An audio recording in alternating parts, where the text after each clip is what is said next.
da due individui mentre tornava da scuola e violentata in pieno giorno, incubo per una minorenne a Bolzano. Omicidio di Isabella Noventa, dal carcere Freddy Sorgato scrive una lettera nella quale afferma che la donna è viva e nascosta da qualche parte. Ancora gravi, le due amiche minorenni che a Castelfranco hanno ingerito antidepressivi, ricoverate d'urgenza in ospedale, si trovano in rianimazione. I residenti di Conselve lanciano un grido d'allarme, fumo e polveri nere ricoprono le abitazioni vicino alla distilleria, temiamo per la nostra salute. Assalti ai postamat, due uomini della comunità Sinti arrestati dai carabinieri a Padova, intanto fa discutere la chiusura degli sportelli fuori orario d'ufficio proprio contro i colpi esplosivi. Meno di 2 giorni dall'avvio della Dunata Nazionale degli Alpini a Milano, fervono i preparativi delle Penne Nere Venete, domenica dalle 9 la diretta dello sfilamento su Antenna 3. Si chiamerà in campo per ripartire la nazionale cantanti protagonista del triangolare calcistico del 18 maggio a Belluno. I proventi andranno a favore delle popolazioni bellunesi colpite dalla tempesta. Buongiorno, ben ritrovati, edizione regionale dei notiziari di Antenna 3 Nord-Est. Lo avete dunque sentito ora dai titoli in apertura. L'incubo vissuto da una sedicenne bloccata da due individui e stuprata è avvenuto a Bolzano lungo il fiume in pieno giorno. Sentiamo. Stava tornando a casa da scuola in sella alla sua bicicletta. Arrivata vicino al fiume nei pressi dello stadio Druso lungo una pista ciclabile, la sedicenne è stata prima insultata da due individui, poi bloccata. L'hanno presa a forza e spinta in mezzo alla vegetazione in pieno giorno. Poi l'hanno stuprata entrambi e lasciata semi incosciente. Quando la ragazzina si è ripresa è riuscita a trascinarsi sul sentiero, dove è stata soccorsa da alcuni passanti che hanno chiamato l'ambulanza del 118, le forze dell'ordine. La vittima di Bolzano è stata portata in ospedale ed è supportata dalla psicologa della questura. È riuscita a raccontare quanto le è accaduto. La polizia avrebbe già qualche traccia. Gli uomini della squadra mobile hanno infatti analizzato gli abiti della ragazza per cercare tracce biologiche degli aggressori. Nelle ultime ore sarebbero stati fermati due ventenni di origine nigeriana, ma subito rilasciati. Gli investigatori non avrebbero trovato riscontro in merito al loro coinvolgimento e caccia ai due stupratori. Ed ora ci spostiamo nel Padovano, nuovi retroscena sull'omicidio di Isabella Noventa, dal carcere Freddy Sorgato scrive una lettera dove dice che la donna è viva e nascosta da qualche parte. Per lui intanto nuova indagine per furti di gasolio. Dalla sua cella del carcere Due Palazzi, dove è rinchiuso dal febbraio del 2016, Freddy Sorgato ha scritto una lettera al quotidiano Il Gazzettino, dove si professa innocente e vittima della giustizia. 2 pagine in cui dice che Isabella Noventa non è stata uccisa nella sua villa e che la donna è sparita per sua volontà a causa dei tanti debiti contratti dalla sua famiglia. Dunque per Freddy Isabella è ancora viva, nascosta da qualche parte, e la confessione della tabaccaia, ex complice Manuela Cacco, che lo accusa insieme alla sorella Deborah dell'omicidio, non sono attendibili, visto che in passato la donna era stata denunciata per stalking e simulazione di reato. Il ballerino camionista inoltre si dissocia dalle 2 pistole e dai 124.000 euro trovati nella casa dell'ex carabiniere, compagno della sorella Deborah. Nella lettera non emerge nessun pentimento, anzi si professa vittima della giustizia. Insomma, per la famiglia della segretaria di Albignasego ancora un duro colpo da digerire, e le speranze di poter ritrovare il corpo della loro cara si affievoliscono sempre di più. Nel frattempo, mentre in carcere sta scontando la condanna a 30 anni per l'omicidio e l'occultamento di cadaveri di Isabella Noventa, emergono nuove accuse per Freddy Sorgato. Il camionista ballerino è nuovamente indagato. Secondo un'informativa del nucleo di polizia tributaria della Guardia di Finanza di Padova, avrebbe rubato gasolio ai suoi clienti abituali per poi rivenderlo in nero. Tarava in modo impreciso il macchinario per sversare il gasolio, riuscendo così a sottrarne una parte che rivendeva poi a clienti fidati. Un sistema che durava da decenni. In questo modo Sorgato riuscì a comprarsi la villetta di Noventa Padovana, costata 230.000 euro e pagata in tranche da 25 a 30.000 euro al mese, in tagli da 50 a 10 euro. Dramma a Castelfranco Veneto, 2 amiche minorenni hanno ingerito antidepressivi, ricoverate d'urgenza in ospedale, si trovano ora in rianimazione, indagano i carabinieri.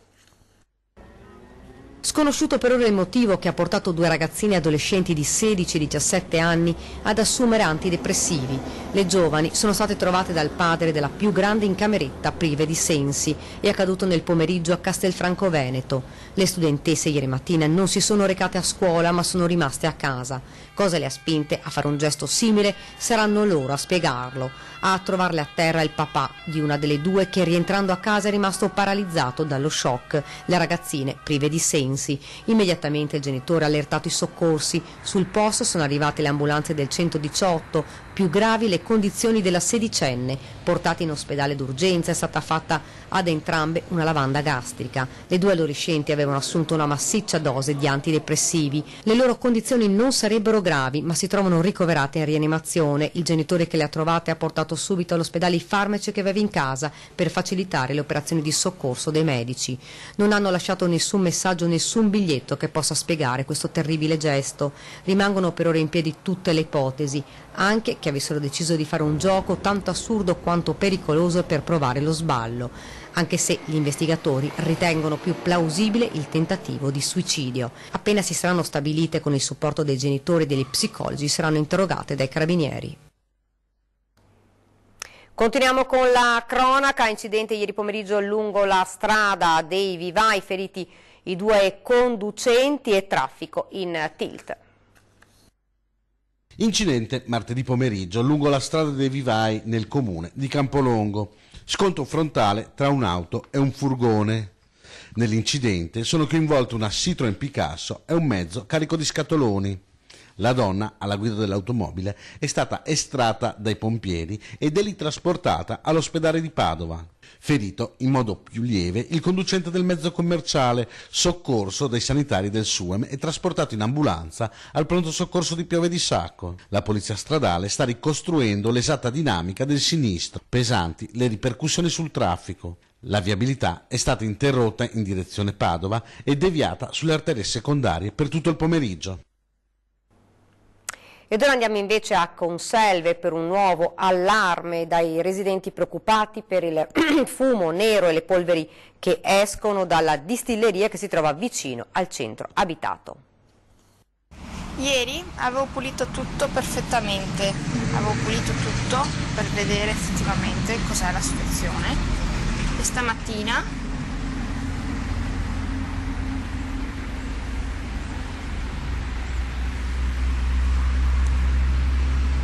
questa è la situazione. Solo qualche mese fa una residente di Conselve girava questi video nel giardino della sua abitazione a pochi metri dalle distillerie Bonollo. Lunedì 6 maggio la situazione era questa. Ancora fumi e polvere scura che si depositano, come vedete, sui davanzali e sulle pareti interne delle case, ma il denso strato nero è ben visibile sui muri delle abitazioni, sulla segnaletica stradale e sugli archetti che dividono la strada dai marciapiedi. I cittadini di Conselve tornano a lanciare l'allarme sulla qualità dell'aria. La convivenza con la grande distilleria, che si trova a pochi metri dal centro abitato, è sempre stata difficile, una questione che preoccupa da anni. Da settembre poi, secondo i residenti, le emissioni sono aumentate. Nella mia abitazione noto che se vado a pulire trovo depositi di polvere che possono essere sia granulare, cioè la porto via con la mano, sia incancrenita dal tempo per il deposito che si è fatto. Le mamme hanno paura a far giocare i bimbi in giardino, ci raccontano. Ad inizio anno, viste le continue segnalazioni dei residenti e ai carabinieri, c'è stato anche un vertice in prefettura con la proprietà. Arpav, che proprio davanti alla distilleria ha posizionato una centralina, è uscita più volte a fare rilevazioni, campionando le polveri. L'ultima volta solo un paio di giorni fa. I residenti attendono di conoscere i risultati, ma intanto la preoccupazione cresce. L'odore è insopportabile. A volte ci fa allontanare dalle nostre abitazioni, se non addirittura ci ha svegliato più volte anche la notte. Noi adesso vediamo che dalla distilleria c'è una nube di fumo, vediamo anche i muri neri, ma poi cosa accade anche? Accade che quello che è visibile può destare sospetto e quindi ti induce a pensare e a reagire, ma la puzza purtroppo non si può né fotografare né riprendere, quella si subisce e basta, ed è insopportabile, è un qualcosa di disumano. Più di 30 anni nel servizio come motoscafista, poi la morte a causa dell'amianto presente proprio nel mezzo nautico. La decisione del risarcimento alla vedova viene da Venezia, ce lo racconta Filippo Fois. Sì, buongiorno da Venezia. Dunque l'Hotel Cipriani dovrà versare alla famiglia di un suo dipendente una cifra complessiva di 123.000 euro. Il dipendente era impiegato come motoscafista ed è deceduto a 72 anni nel 2013 per un mesotelioma pleurico. Si tratta di una forma tumorale che secondo il giudice del lavoro di Venezia è da mettere in relazione con un contatto prolungato con l'amianto che l'uomo avrebbe avuto negli anni in cui era impiegato come motoscafista. La mansione alla quale era addetto infatti prevedeva anche l'effettuazione di piccole manutenzioni sull'imbarcazione. Entrando nel vano motore sarebbe qui che sarebbe avvenuta un'esposizione che è stata definita dal medico consulente legale di modesta entità ma prolungata nel tempo. La malattia è stata diagnosticata nel settembre 2012 e quindi insorta 42 anni dopo la prima esposizione all'amianto, ma questo sarebbe in linea con i lunghi tempi di latenza del mesotelioma. L'Hotel Cipriani ha negato con forza ogni tipo di responsabilità, ma come vi abbiamo detto il ricorso presentato dai familiari è stato accolto dal giudice del lavoro che ha riconosciuto quindi il danno patito in vita dal loro caro, una sentenza che apre, se vogliamo, anche un nuovo capitolo delle morti per amianto che finora erano relegate soprattutto ad un ambito industriale. Con questo per ora da Venezia è tutto, vi restituiamo la linea. Grazie a Filippo Fois, andiamo avanti. I carabinieri di Padova hanno arrestato 2 uomini appartenenti alla comunità Sinti ritenuti responsabili di assalti con esplosivo a sportelli Postamat in alcune località della provincia di Padova. Gli arresti sono stati effettuati subito dopo un assalto all'ufficio postale di Maserai. 2, secondo i militari, potrebbero essere responsabili di altri colpi. E proprio per contrastare gli assalti agli sportelli automatici Poste Italiane ha deciso di chiudere i Postamat fuori orario d'ufficio. La scelta però non piace affatto alla gente e ai suoi consumatori. Non si potranno più prelevare contanti fuori dagli orari lavorativi. La decisione di Poste Italiane, in accordo con le forze dell'ordine, è arrivata dopo l'escalation di assalti agli ATM. L'iniziativa per il momento partirà, anche se non c'è l'ufficialità, nelle province di Treviso e Venezia, ma non è detto che possa essere allargata a tutto il territorio regionale. Un modo, fanno sapere dalla SPA, per dissuadere i malviventi a mettere a segno i colpi nei bancomat. Vogliamo far capire ai cittadini, dicono, che lo facciamo per motivi di sicurezza, ma alla gente questa scelta proprio non va giù. Non so perché fanno queste cose, onestamente, secondo me. Tanto se uno vuole rubare o fare qualcosa lo possono fare anche negli orari di servizio, penso io, non so. I pazzi in giro ce ne sono tanti. Non mi sembra sia una cosa giusta, perché sennò dovrebbero chiudere tutti i bancomat, anche quelli delle banche, quindi gli assalti ci sono e bisogna convivere con questo. E non si fermeranno di certo, dice lei? No, sicuramente no. Penso che sarebbe forse più conveniente il banco che sia sempre aperto, insomma, per la disponibilità magari delle persone magari che non hanno la possibilità nel pomeriggio, ma per cui la sera dopo il lavoro. Secondo me non va bene, secondo me non va bene. Poi, i cittadini che dicono è un disservizio, perché alla fine se uno vuole prelevare di domenica non lo può fare. Sì, appunto. Una cosa brutta per le gente, perché uno può venire per ritirare soldi, deve aspettare che non c'è bancomat, deve aspettare gli uffici. Che cosa si dice? È così. Unica voce fuori dal coro. Per me va bene così, va bene chiudere nelle ore fuori orario, sì, capito, di chiusura. Sarà solo un disservizio e basta, e non risolverà il problema, dice Franco Conte di Codacons. Bisogna risolvere il problema di ordine pubblico e non diminuire il servizio ai cittadini. I correntisti di Poste Italiane infatti non potranno più prelevare la domenica mattina o il sabato sera. I Postamat rimarranno chiusi. È un disservizio pubblico di valore sociale, ridurre la funzionalità crea solo un disagio, spiega Conte. Poi aggiunge, insomma, Poste Italiane salverebbe così i suoi banchi bancomat mandando i malviventi in quelli delle altre banche. Una decisione, conclude, che assolutamente non trova nessuna spiegazione. Ed ora il Mose nel decreto sblocca cantieri, puntiamo tra le altre cose a venire in soccorso della salvaguardia dell'equilibrio idrogeologico di Venezia e della laguna, lo afferma in una nota di questa mattina il Ministero dei Trasporti, precisando che in Parlamento è stato presentato un emendamento articolato che in primis prevede la nomina di un commissario straordinario che sovrintenda le fasi di completamento, collaudo e avviamento del Mose.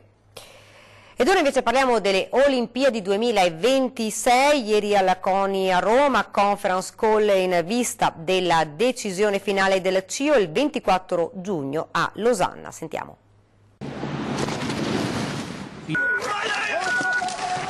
Un po' di idee ce le abbiamo, non le possiamo anticipare, ma diciamo che stupiremo tutti con effetti speciali. Cortina Milano, le candidate italiane ad ospitare i Giochi Olimpici Invernali del 2026 sono pronte a presentarsi al meglio all'appuntamento con la storia il 24 giugno a Losanna, quando verrà presa la decisione finale del CIO. Qualche anticipazione l'ha già fornita il presidente del CONI Giovanni Malagò in occasione della conference call con le federazioni invernali internazionali. Malagò ha annunciato che sarà realizzato un inno con parole di Mogol e musiche di Ennio Morricone da inserire nel contesto dei 2 filmati di presentazione della candidatura. Ma non solo, il numero 1 dello sport italiano ha confermato che a Losanna a sostenere la candidatura italiana ci saranno grandi campioni del calibro di Arianna Fontana, Sofia Goggia, Michela Moioli, oltre che un testimonial d'eccezione, Alberto Tomba. Per il governatore Zaia, quell'84% di italiani che hanno detto di volere le Olimpiadi rappresenta un valore aggiunto insieme all'organizzazione, al clima, agli hub invernali più importanti a livello internazionale, ha sottolineato Zaia, che poi ha aggiunto: questo è il luogo ideale. Siamo convinti di aver fatto un bel lavoro e soprattutto ne viene fuori questa compattezza, e le regioni, i comuni, il governo, il Presidente della Repubblica, che oggi ho ringraziato ufficialmente nel mio intervento, nel mio speech in inglese, perché per l'endorsement che ha dato alle Olimpiadi e che comunque dà forza al fatto che c'è un sistema paese che si presenta. Durante la conference call Malagò ha anche rivelato che qualora Cortina Milano venissero scelte per ospitare i Giochi invernali, su volere del sottosegretario Giorgetti, il presidente del comitato organizzatore sarà lo stesso numero 1 del CONI. Ed ora ci fermiamo per una piccola pausa pubblicitaria.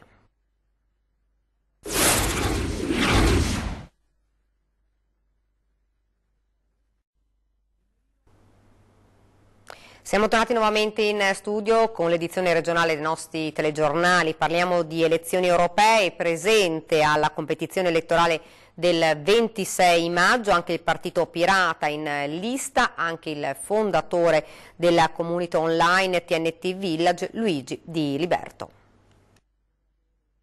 Accesso libero alla conoscenza, lotta alle fake news, maggior sicurezza dei dati che circolano su internet, più trasparenza negli enti pubblici amministrativi a tutti i livelli. Su questi ma anche altri principi si basa la filosofia politica del Partito Pirata, realtà nata nel 2006 su ispirazione del partito svedese, candidata alle elezioni europee. E uno dei nomi in lista nella circoscrizione nord-est, Luigi Di Liberto, fondatore della community online TNT Village, spazio virtuale al centro di una storia controversa tra il fondatore e il mondo dell'editoria, si presenta ai microfoni dell'agenzia Vista, parlando proprio del suo caso, uno dei motivi che lo ha spinto a far valere gli ideali dello scambio etico sul web. Io sono un darigale di carabinieri di Ventura e il partito Ridade appoggia questa battaglia in cui sono accusato per alcuni articoli in cui rischio anche 4 anni di carcere, però lo scambio etico continua l'attività perché TNT continua a essere sia il Baggio o altro dominio. Vedremo cosa diranno i giganti che vuole fare questo processo e vedremo per il giudice che decide. Diliberto parla anche dell'ipotesi di vedere un loro esponente all'Europarlamento. Se ci saranno alcuni eletti a Belgio, ci sarà un nucleo per fare uno Stato Unito d'Europa. Sarà un'idea, sarà un sogno, però ci proviamo. Meno 2 giorni dalla Donata Nazionale degli Alpini a Milano e come sempre Antenna 3 seguirà in diretta l'evento più importante della 3 giorni di festa, lo sfilamento delle penne nere dalle 9 di domenica 12 maggio, appuntamento da non perdere sulla nostra emittente per tutta la giornata. Il Salone della Ragione compie 800 anni e così i negozi che si trovano al suo interno, che nel corso dei secoli hanno attraversato crisi e rilanci, ma che rimangono legati a doppio filo al palazzo e alla tradizione. Il più bel centro commerciale che ci sia in Veneto e anche forse in Italia. Tra crisi e rilanci, serrande chiuse e serrande che si alzano, il sottosalone, ovvero il complesso di negozi che si trova nella pancia del Palazzo della Ragione, compie 800 anni. Sono 52 attività, alimentari soprattutto, ma anche bar, osterie e oggetti artistici. Guai però a definirlo il primo centro commerciale naturale del mondo. Il Palazzo della Ragione, il sottosalone è l'unico al mondo veramente. Non vogliamo più sentire la parola centro commerciale, il nostro non è un centro commerciale, ma è veramente un mercato coperto antico. Qualità elevata, ambiente unico, prezzi per tutte le tasche, molti punti forti apprezzati dai padovani e dai tanti stranieri affascinati da questi corridoi. Vengo qualche volta a fare la spesa, per me è sempre un piacere. Qualità alta? Discretamente, perché qualcuno che aveva il banco si è ritirato. D'altra parte la scomodità per arrivare, la difficoltà di trovare parcheggio e per qualcuno anche la concorrenza dei negozi più periferici negli ultimi anni ha tolto fascino al salone. Per mettere giù la macchina è un disastro. Però poi quando venite i negozi come sono, di qualità? Certo, c'è più assortimento e un po' di tutto. Io vengo a piedi perché abito a un paio di chilometri da qui, però anche se si fa fatica merita veramente. La volontà di rilancio c'è, il futuro vede fianco a fianco negozianti che si tramandano l'attività da generazioni e giovani imprenditori. Il salone dopo 800 anni può cambiare. Negli ultimi 2 anni si sono passati veramente dei volti nuovi, dei ragazzi nuovi con delle specialità anche diverse, c'è stata un'apertura anche da parte nostra verso altre tipologie, verso altre merceologie che stanno attirando molta gente giovane alla sera, altrimenti il salone navigava tra virgolette un po' con gente di una certa età e abbiamo bisogno anche di un riciclo, abbiamo bisogno di gente nuova, di linfa nuova. Il motto l'unione fa la forza, qui funziona nonostante le contraddizioni accumulate lungo i secoli. Pensate che qualche negozio del perimetro esterno incredibilmente non fa parte del sottosalone perché è stato venduto ai privati dall'amministrazione comunale di 200 anni fa che aveva bisogno di soldi. Sport e solidarietà per le popolazioni colpite dal maltempo nelle montagne venete. A Belluno si sfideranno la nazionale cantanti, nazionale italiana sindaci e la nazionale poste italiane. Questo triangolare che si preannuncia spettacolare da un punto di vista sportivo, ma soprattutto credo una bellissima giornata dove riusciremo in qualche modo ad aiutare tutta la popolazione che ha subito dei gravi danni per l'alluvione. Sport, spettacolo e solidarietà si fondono per aiutare le popolazioni venete colpite nell'ottobre-novembre scorsi dalla tempesta Vaia. A sfidarsi in un triangolare che si preannuncia vincente sabato 18 maggio allo stadio polisportivo di Belluno saranno la nazionale italiana sindaci, la nazionale poste italiane e la nazionale italiana cantanti. Ci sarà Ermal Meta, Enrico Ruggeri, Nicolò Fabi, Paolo Belli, Briga, Moreno, Marco Masini, io e tanti altri. Dico questi chiedendo scusa per quelli che mi dimentico. Quanto raccolto andrà al Fondo Welfare e Identità Territoriale che da subito si è attivato per dare aiuto e sostegno alle persone che hanno subito e stanno subendo le drammatiche conseguenze del maltempo. E direi che abbiamo riscontrato una solidarietà incredibile da parte dei veneti, ma di tutti gli italiani. Questo ci inorgogliosisce e sicuramente ci rende anche responsabili rispetto a come verranno utilizzate queste risorse. La nazionale cantanti, rappresentata a Venezia da Paolo Vallesi e Leandro Barsotti, dovrà affrontare due avversarie agguerrite, una rappresentativa di sindaci e la nazionale di Poste Italiane, particolarmente temuta da Vallesi perché allenata dall'ex calciatore Angelo Di Livio. È una squadra forte, Di Livio, che io tifoso della Fiorentina l'ho anche avuto in squadra, insomma la tigna che portava da calciatore l'ha anche trasferita come allenatore, però insomma essendo una persona a modo sa quando è il caso di tirare il freno affinché si possa fare un triangolare vero, che possa finire ai rigori come devono finire i triangolari. Prima di chiudere vi ricordo fra qualche minuto, ore 13, la CGIL risponde, parliamo di dichiarazione dei redditi assieme a Monica Giomo, direttore Servizi Treviso SRL, Graziano Basso, responsabile fiscale Servizi Treviso sempre SRL e Giuliana Maffei, responsabile fiscale Servizi Treviso SRL.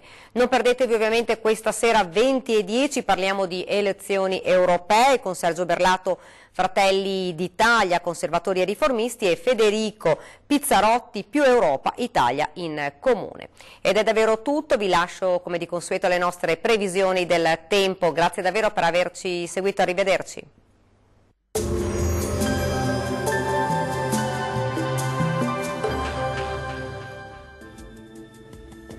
Ben ritrovati al meteo. Una nuova perturbazione atlantica si avvicina alle nostre regioni dove il tempo peggiorerà gradualmente nella giornata di mercoledì 8 maggio. Vediamo la situazione nel dettaglio. Sul Veneto sarà nuvoloso ma asciutto al mattino, col passare delle ore piogge via via più frequenti e anche di moderata intensità, specie sui settori montuosi.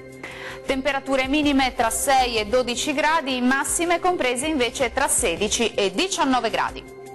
Spostiamoci ora sul Friuli Venezia Giulia, dove avremo maggiori spazi soleggiati al mattino, dal pomeriggio però il tempo si guasterà e via via le precipitazioni riguarderanno un po' tutta la nostra regione.